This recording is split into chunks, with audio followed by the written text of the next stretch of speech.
Diversity in food.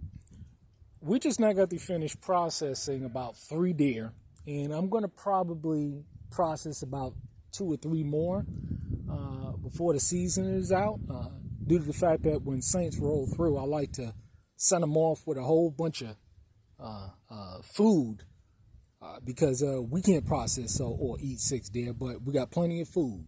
But in addition to that, we have given birth to around about 9 ram lambs, so we're going to be good this year on lamb chops and rack of lamb.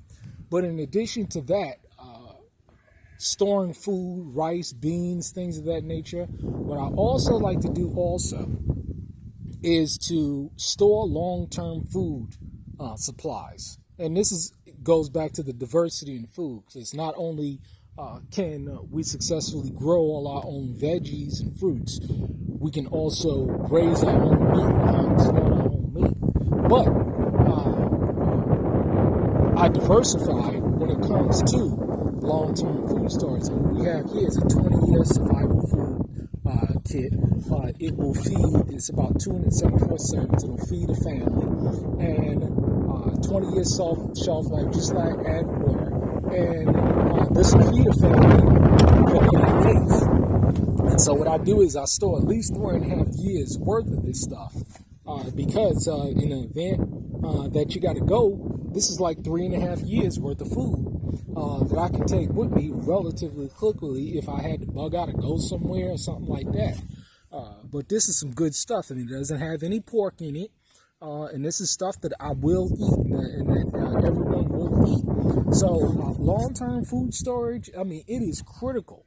You better be storing this stuff. I mean, Morningside, Church, there's a whole lot of different companies that do sell this stuff. And I have a couple of different varieties of this as well. So probably I have about 3 years worth of food put back just in the long-term storage space. But you know, it is critical to make sure that you are storing food because, man, I tell you, man, these prices are just off the chain. Better be prepared. You know, I mean, you look at stories like Noah to Joseph, and people out there, they're buying fancy shoes and jewelry and just a whole bunch of foolishness and high cars, and we see what's going on today. But you can tell clearly where people's minds are, and it's truly in the gutter. Make sure that you can provide for your family because, see, no one else is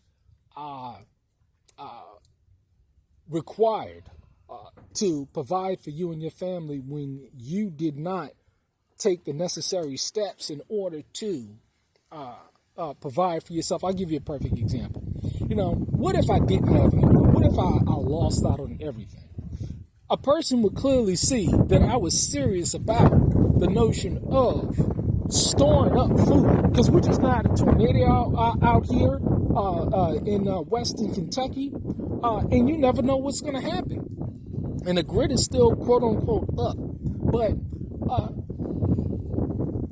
you'd be more inclined to help somebody that was proactive in their own self-preservation if they did lose everything, as opposed to someone that was out there living a high life, doing what they wanted to do, all worldly and everything, and then turn around and came to your door and asked for help. Which person would you be more inclined to help?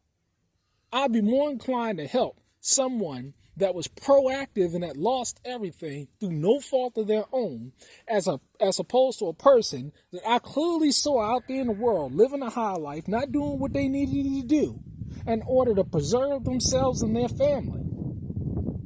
It's a damn shame to see how people are acting today. But hey, as for me and mine, we're going to be taken care of because, see, that's what a real man does. Hey, boys here. You have a blessed day. Get yourself some long-term food storage.